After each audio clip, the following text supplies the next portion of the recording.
Joe Finnegan Show on Shannonside, Northern Side. Something arrived on the desk in the office very recently, and Roisin brought this album to my attention and then started to tell me a little bit more about the gentleman responsible for the album.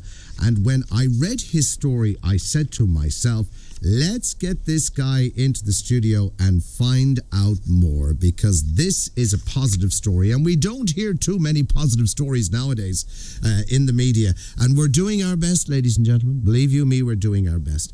And before we introduce you to our next guest, take a listen to this.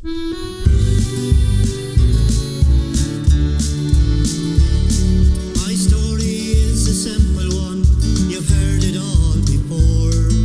The cards that I've been given, I'll have forevermore. It's called My Companion, and the gentleman responsible for the song, and indeed the album entitled From the Heart, is Noel Glynn, a Galway man from Woodlawn, close to Ballinasloe in County Galway.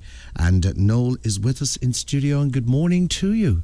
Good morning, Joe, and good morning to all your listeners. And congratulations on what is wonderful production, not only in sound and arrangement, but presentation-wise, a beautifully presented album. Well, that was part of the package that we set out to do last summer when I went into studio to Barna Studios in County Galway, to the one and only Eugene Kelly. Beautiful Barna. Yes, beautiful Barna, but a beautiful part of the country. But he put this album together, and people seems to like it. It's getting huge airplay all over the radio stations such as yours here, and I'm delighted to get this opportunity to air it to your listeners this morning. It truly is an amazing story, but a long, hard journey for you, Noel. And listening to the song My Companions there, you talk about your children and the role they've played in you coping and dealing with your disability. Yeah, it wasn't easy at the age of, in the early 30s, to find yourself hit with something dramatic as sight loss.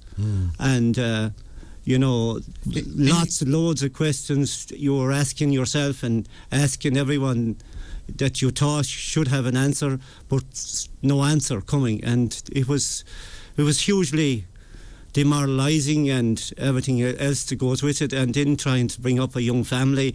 And I'll never forget one afternoon when my wee girl came home from school and said to Mummy, why doesn't Daddy help us with our homework? Now, Joe, you're a family man yourself. Yes.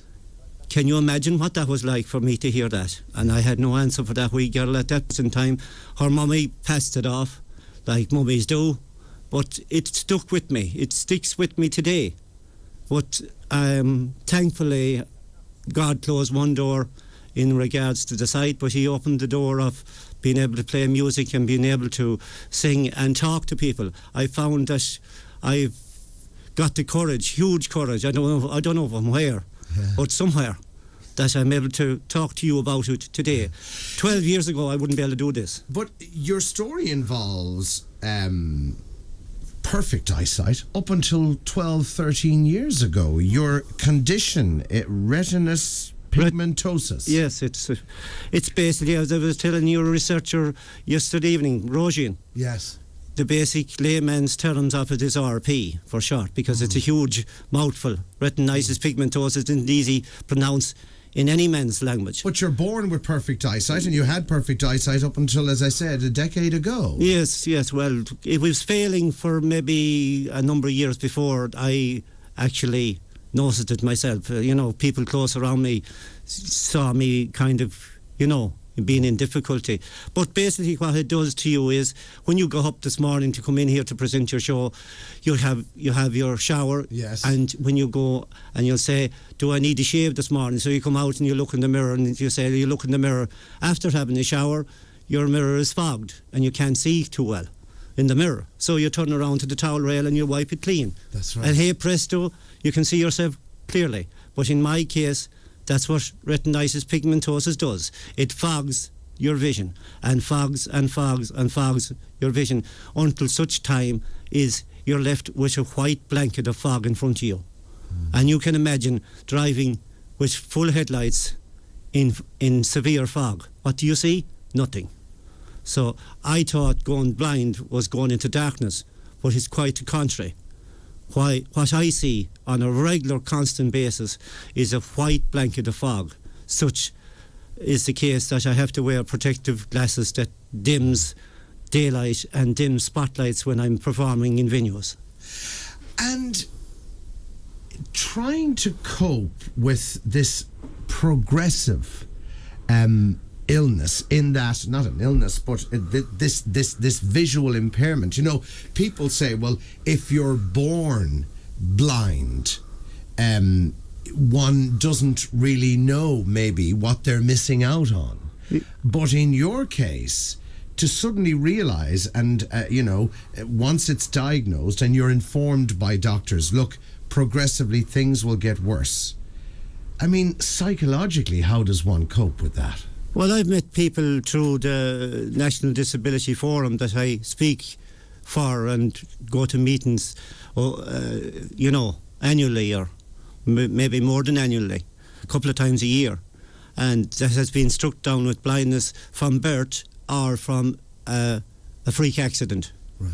And them people have told me that they'd much prefer to go blind like a quench candle than progressive blindness, because progressive blindness affects you something similar to a bereavement. My surgeon in Waterford, in Arkeen, Waterford, Paddy Condon, one of the highest surgeons of his age, told me, Noel, he says, it's like a bereavement of the dearest and nearest to you every day you get up.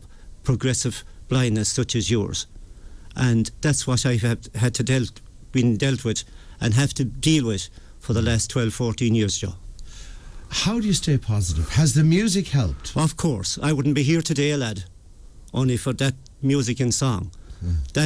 I dug myself deep, dug my heels in, being stubborn, being arrogant, to say, well, these are the cards I've been dealt with.